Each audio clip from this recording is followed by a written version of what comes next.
a lot of fat on them. No. You can still enjoy and get into the mood if you will seek the Lord and have a sense of expectancy. It will make a difference. You must believe, like that leper in Mark chapter 1, verse 40. He expected, he believed Jesus could do something. And he expected when he would go there that the Lord would hear him, and he was hopeful that he would heal him. And so he went. And you have to go. You have to get in the Word. You have to read the story. You have to see, John played ancient words. Boy, ever true. And you know what? If you read these ancient words, they will change you. Because the God of the universe desires to have a better relationship with you.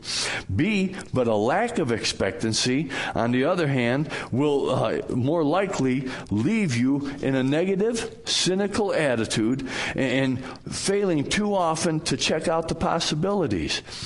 I woke up and I had a pretty negative attitude. I got up and did my morning thing, and I went and started a fire in the pellet stove, and boy, I sat down and I just kind of boobed out for a while. That's not how to get over it. But boy, if a lack of expectancy of meeting with the Lord, that's what it leads to. And if that's your attitude, you're doomed to live a life in the realm of what has been instead of what can be. You will stay stuck in the past. And you know what? There were some good things in the past, but there's also some bad things. I don't want to be stuck there. I want to move forward with the Lord and forward in this life. Things aren't always going to be the way they seem. And if you look at life with cynical eyes, you will not have the privilege to see what might be. And so I pray that you would learn these things from these wise men. A few years ago, the psychology department at Duke University carried out a rather interesting experiment. They wanted to see how long rats could swim and how long they would continue. So they had two rats, and they had two separate tanks. One had a possibility where the rat could have hope, where it was ways of possibly getting out. And the other tank didn't have anything. And so they put the rats in, and both rats were swimming around, and the one in the tank that didn't have stones that it could get up on to possibly get out soon dunked its head and drowned. The other rat that thought there was a possibility, boy, it kept trying to get out and trying to get out. And after hours and hours of trying, it drowned. And so what does it teach us? Rats die, and I don't like them. No. No, Joan, that's not it. At the conclusion of the experiment, we usually say, as long as there's life, there's hope. But what this experiment showed, as long as there is hope, there is life. You see the difference? Man, we think as long as there's life, there's hope. Man, no, but as long as there's hope, there's life. I can have the energy to go forward. Man, when you get all depressed, you just want to sit around and do nothing. You do nothing, and you don't get anything except for more and more depressed. But boy, if you expect something, if you're looking forward, pretty soon the hope starts to rise, and you begin to move forward, and you get out of that slump. Roman numeral number 2, there's a willingness to take a risk. That's what these men did. They were willing to take a risk. Not only did they exhibit expectancy, but they wanted to risk. They wanted to find out for themselves. They wanted to know, were they right in what they had been seeing and interpreting? We've all heard the cliche, nothing ventured, nothing gained. There's some truth to that statement. If you don't venture out, you're not going to gain. But Jesus put it another way. He said, seek and you shall find. You see the truth of the statement? Nothing ventured, nothing gained. Seek. If you don't seek Jesus, it's going to be hard to find him. It's going to be real hard to find him. But if you seek him, he says you will find. And he says if you knock, he'll answer. So what do we need to do? We need to be seeking. We need to be knocking and having the expectancy that he's going to answer, that he desires to meet with us. So we must step out on these expectancy and seek. The wise men, they were willing to put their faith to the test. And when you think about it, risk can be faith in action. If I take the risk, it can be my faith in action. And risk says, I trust Jesus to take care of me. And it puts my faith in works. So here, listen to some Bibles stories of people. We're just going to go through a few of these. In the wise men hitching up their camels and starting out across the desert, that was putting their faith to action.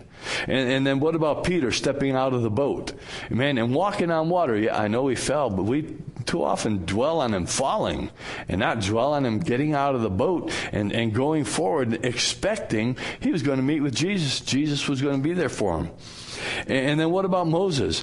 Man, he's pursued by the Pharaoh and said, oh man, yeah, it's too bad. You know, water before us, Pharaoh behind us. Oh, well, let's just put our head in the sand and give up. It's not what he did. Man, he had an expectancy that God was going to move. And God tells him to stretch out his rod and the sea parts. And then there's Abraham. Boy, God called him to take his son and to offer him as a sacrifice. And we freak out at that.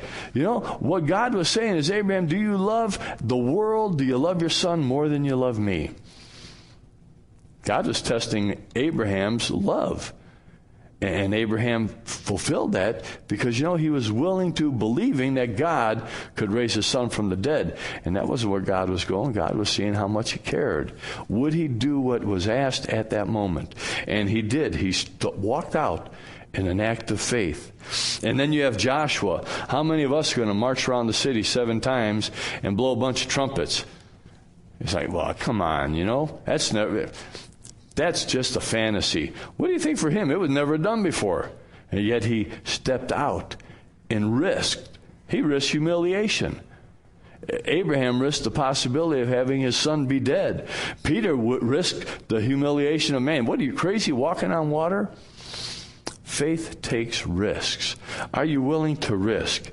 And we could go on because there's so many stories. You know, what about Daniel? Boy, he said, I'm going to show my devotion to God.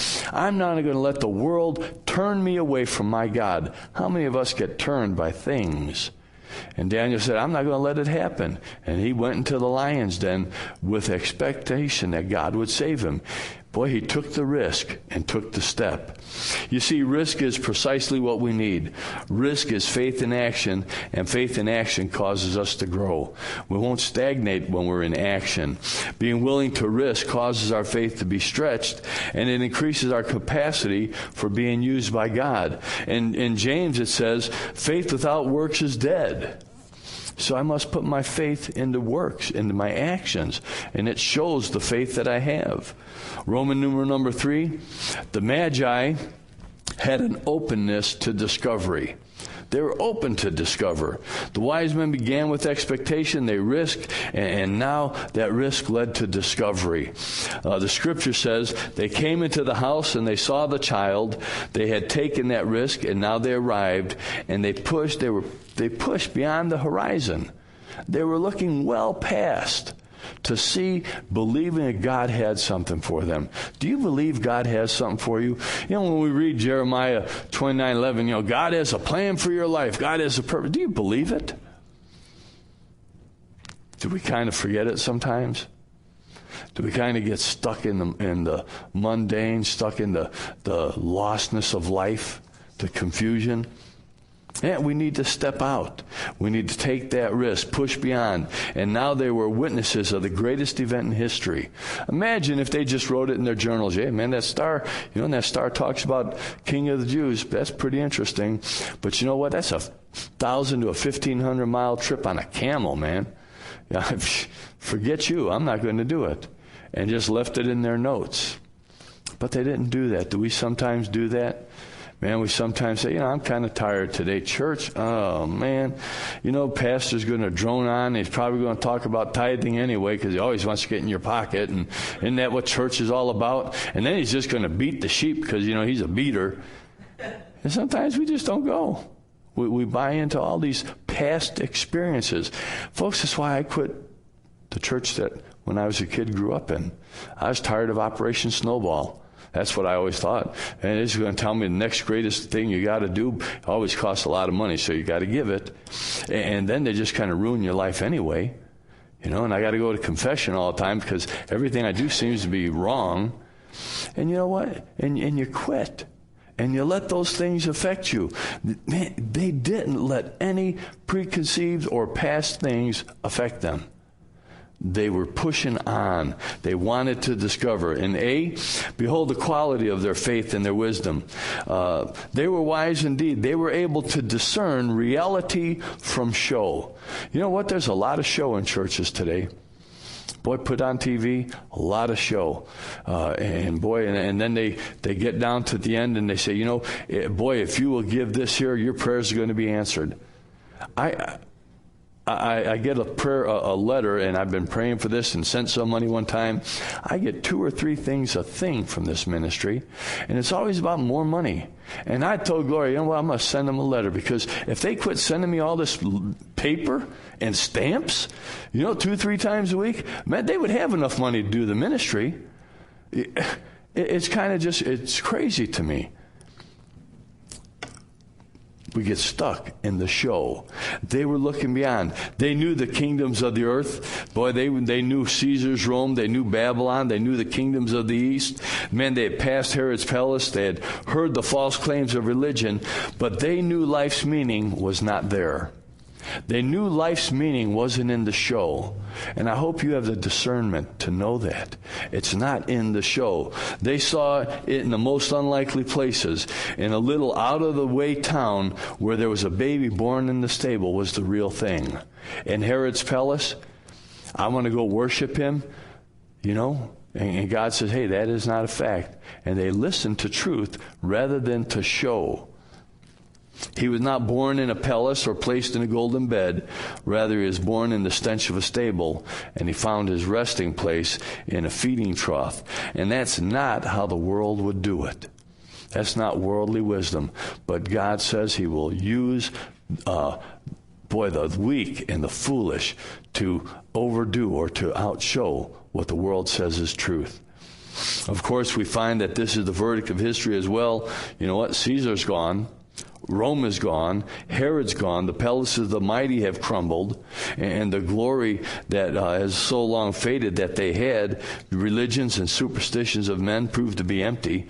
But this one man, born in obscurity, born in a stable, has changed the lives of countless millions of people. And these wise men wanted to discover the truth of what was out there, what the message was about. Each year, the wise men search for a babe, and these wise men's stories relived over and over and over.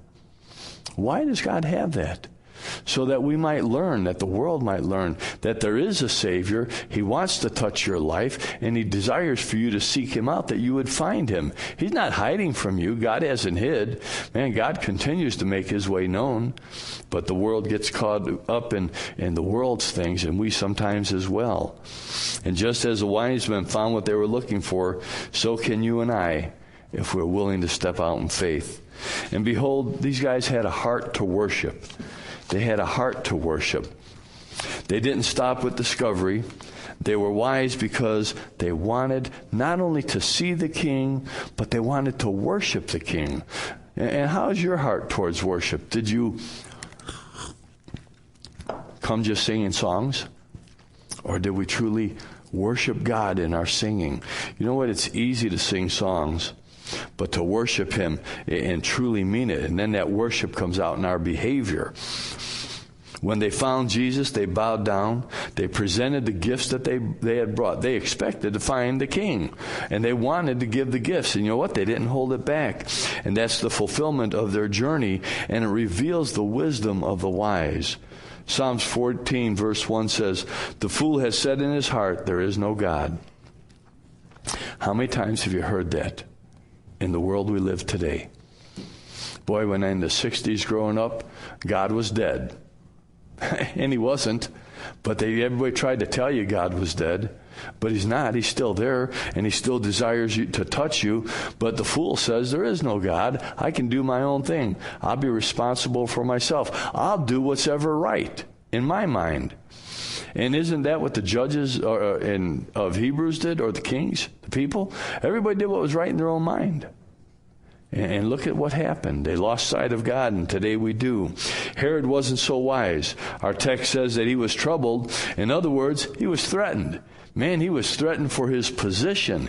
He wanted no part of Jesus. He was threatened because of he had chosen an evil way. He wanted to be number one.